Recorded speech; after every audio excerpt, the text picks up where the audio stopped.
This is the port of Los Angeles and Long Beach, the largest container complex in the Western Hemisphere. Every single day, massive container ships arrive here carrying billions of dollars worth of cargo. Your iPhone, your sneakers, your furniture, that thing you ordered on Amazon last week. If it says made in China, there's a good chance it came through here. And moving all of it, these giants, 400-foot tall cranes that can lift 65 tons at a time. They work 24/7 in rain, wind, and darkness, moving thousands of containers every single day. But here's what most Americans don't know. These cranes, nearly all of them, were built by a single Chinese company, ZPMC, Shanghai Xinhua Heavy Industries.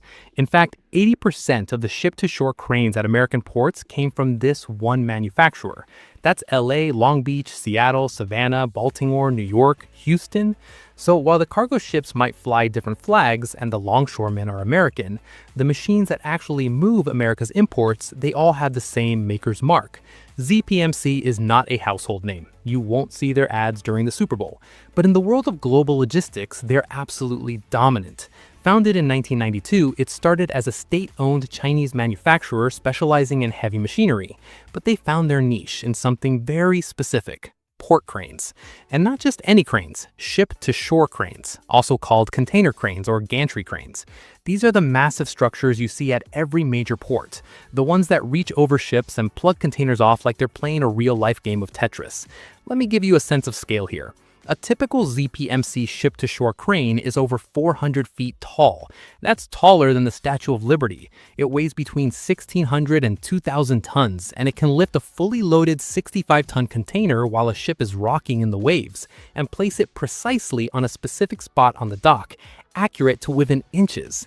These machines cost between $8 and $15 million each, and a major port like Los Angeles might have 50 to 100 of them working simultaneously. Today, this company doesn't just dominate America. They've supplied cranes to over 300 ports in more than 100 countries: Rotterdam, Singapore, Dubai, Hamburg. If there's a major port, there's probably a ZPMC crane there. They control roughly 70% of the global market for ship-to-shore cranes. In the United States, that number jumps to 80%. So how does one company from one country come to dominate such a critical piece of global infrastructure? The answer is a mix of engineering, economics, and strategy. First, price. In the 1990s and early 2000s, Western manufacturers like Paceco in the US and European companies like Liebherr in Germany were the dominant players. A ship-to-shore crane from them might cost $12 to $15 million. ZPMC came in and undercut them by 30 to 50%. Suddenly, ports could buy the same crane, sometimes even better specs, for $8 to $10 million. If you're a port authority buying 20 cranes, that's a savings of $60 to $100 million. That's impossible to ignore. How could they do this? State backing. As a Chinese state-owned enterprise, ZPMC had access to subsidized steel, cheap labor, and government-backed financing. They could afford to operate on thin margins because they were playing the long game. But it wasn't just about being cheap. This company also got really good at building these things. Their Shanghai facility became the world's largest port machinery manufacturing base. They developed standardized designs that could be customized for different ports. They invested heavily in automation and precision engineering. Their cranes came with better warranties, faster delivery times, and increasingly sophisticated features: computers, automated controls, anti-sway technology, remote monitoring systems. Western competitors were still building excellent cranes, but ZPMC was building excellent cranes faster and cheaper. In manufacturing, that's usually game over. Here's something wild. These cranes are so massive that transporting them is its own engineering challenge. It pioneered a delivery method where the cranes are built fully assembled in Shanghai, then loaded onto specialized semi-submersible vessels, basically giant ships that can partially sink themselves to load cargo, then rise back up. The ship submerges, the crane is positioned over it, the ship rises and lifts the crane out of the water. Then it sails across the Pacific, a fully assembled 400-foot crane just riding on a ship. When it arrives at an American port, the process reverses. The ship submerges again, the crane is lowered onto the dock, and after some calibration and testing, it's ready to work. This method meant ports could order a crane and have it operational in months instead of years. That speed was a massive competitive advantage.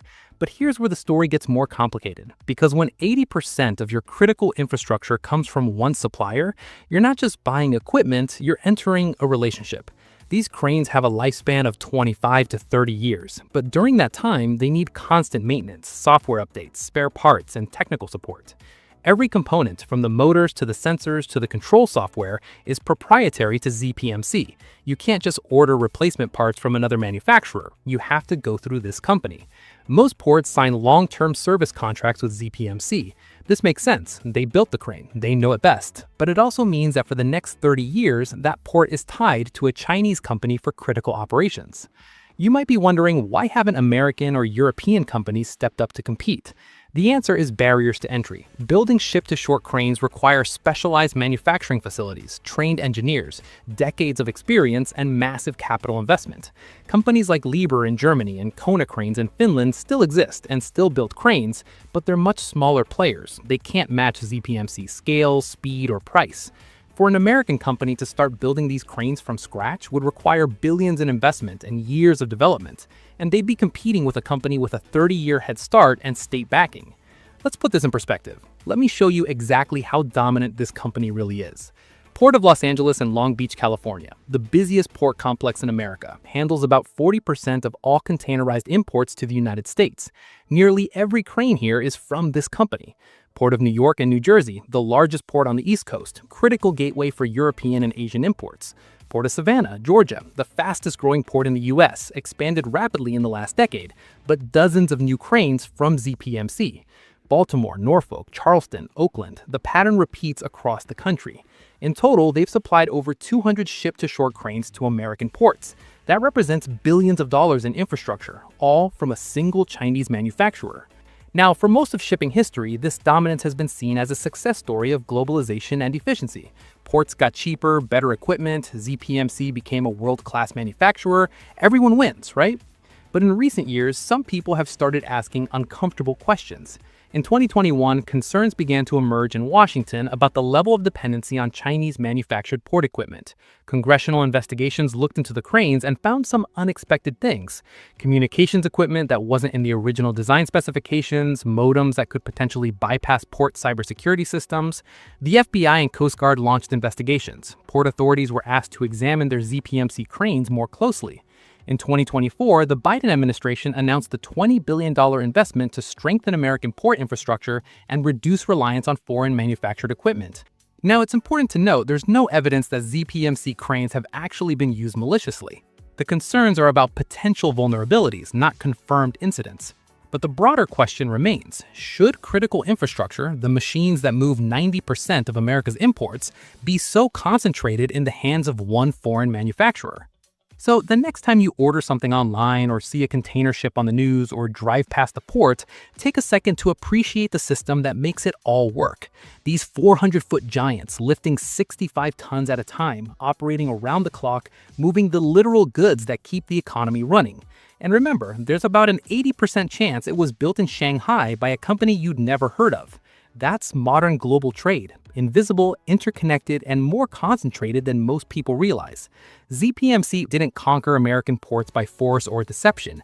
They did it the old-fashioned way. They built a better product, sold it cheaper, and did it at massive scale. Whether that's a problem or just reality, it depends on who you ask. What do you think? Let me know in the comments.